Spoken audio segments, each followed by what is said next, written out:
Elimination technique में क्या होता है कि 4 स्टेटमेंट है, 2 भी आपको पता है तो 2 एलिमिनेट हो जाते हैं।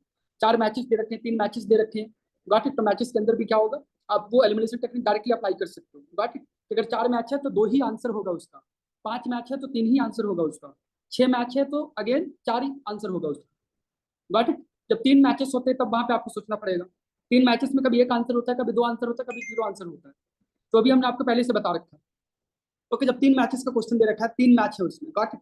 तो उसमें 0 आंसर कब होगा, जब वो टॉपिक, वो सब्जेक्ट आपने कभी सुना ही नहीं है और सिलेबस बिल्कुल आ गया।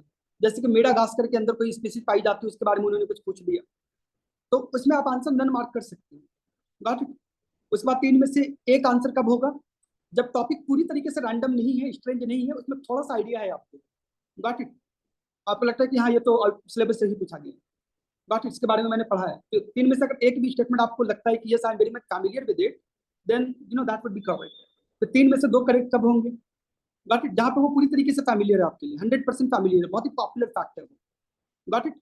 तो ये जो टेक्निक्स मैंने आपको बताई, इसे करने के लिए किसी तरीके की ज्ञान या नॉलेज की जरूरत नहीं है। इसके लिए जरूरत है प्रेजेंस ऑफ माइंड की, कि आपने क्वेश्चन देखा अपने पेपर में और फिर आपने उस क्वेश्चन के नेचर को पहचान लिया।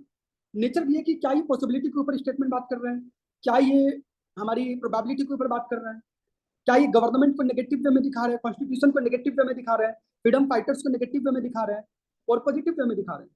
इसे आइडेंटिफाई करना, इसके लिए कोई नॉलेज की जरूरत नहीं है, आप समझ लो। जैसे कि बिहार में एक बहुत अच्छे लीडर हुए, नेशनल लेवल के लीडर है वो, लेकिन वो बिहार से हुए हैं तो थोड़ी बिहार में उनको ज्यादा पूछा जाता है। जयप्रकाश नारायण, जेपी का नाम से पॉपुलर है, JP, Jayaprakash Narayan, got it.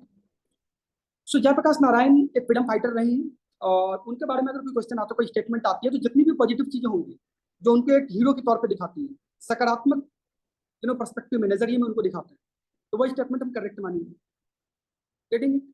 और ऐसी कोई स्टेटमेंट है जो उनको नेगेटिव वे में शो कर रहा है तो वो रॉन्ग होगा। तो दिस इज समथिंग जो ग्रुप ए के एग्जाम में होना ही होना है, चाहे वो यूपीएससी हो, यूपीपीसीएस हो, बीपीएससी हो। ओके, एसएससी वगैरह में अप्लाई नहीं होगा, वहां भी थोड़ी चीज अप्लाई होती है, बट इस लेवल की चीज अप्लाई नहीं होती।